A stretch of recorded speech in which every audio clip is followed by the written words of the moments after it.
Hola gang, vítam vás pri mojej rýchlo lekcii fyziky. Čiže poďme sa vrhnúť priamo na to, lebo nemáme čas. Čiže, jak vieme, na teste budú dva príklady, ktoré budú veľmi ľahko riešiteľné. A vlastne na riešenie obidvoch príkladov budeme potrebovať jeden jediný vzorec, ktorý je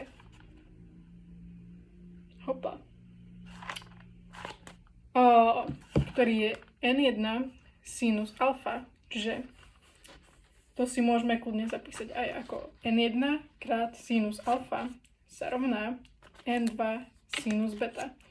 Čo je n1, čo je n2, netuším, ale z mojej rekolekcie našich predošlých hodín s pánom Benčikom si pamätám, že sme tam proste neriešili, čo to je proste. Zadanie bolo n1 sa rovná niečo, n2 sa rovná niečo iné, alebo proste.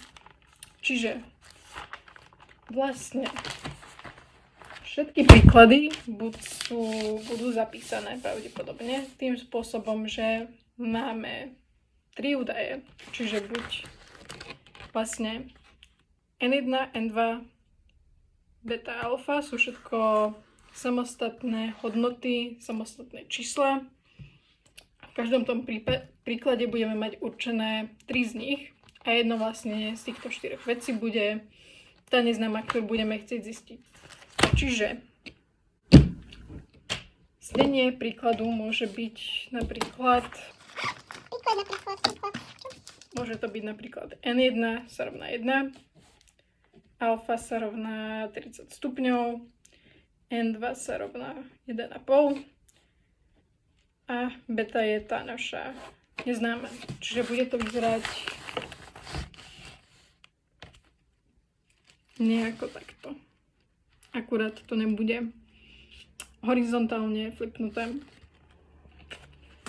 Každopádne ideme vzorec, čiže vieme, že n1 sa rovná 1, čiže ideme písať 1 krát.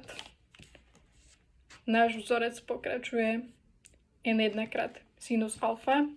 Alfa sa nám rovná 30 stupňov, čiže 1 krát sinus 30 stupňov sa rovná n2 krát sinus beta. n2 sa rovná 1,5 krát sinus beta. Beta je vlastne proste nejaké placeholder pre nejaký uhol, či už bude v radiánoch alebo v stupňoch, tak to je to jedno, ale asi to bude v stupňoch, ale musíme si to zapísať. Takže sinus uhla beta.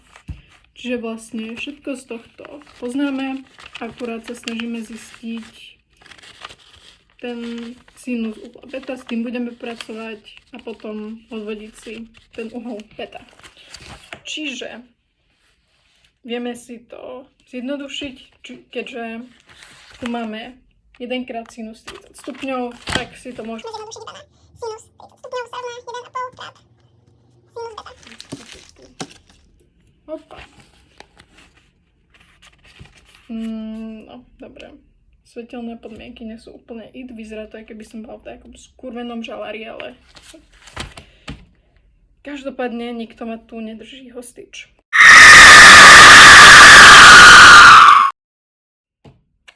OK. Čiže ďalej s týmto môžeme pracovať ako s klasickou rovnicou. Čiže si to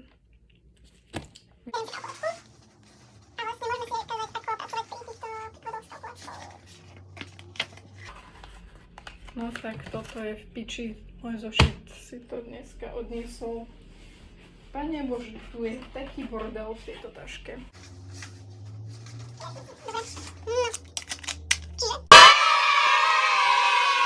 Tu je moja kalkulačka,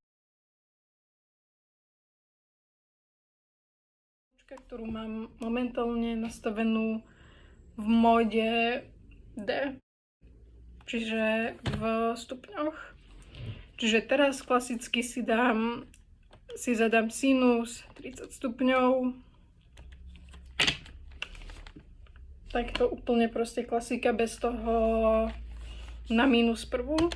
A vlastne vyjde mi, že sinus 30 stupňov sa rovná, neviem, či to tam je vidno, ale každopádne rovná sa to 1/2. Dobre, hlasím sa naspäť po mojom menšom preinfarte a impostorskom syndrome toho, že som myslela, že to robím zle.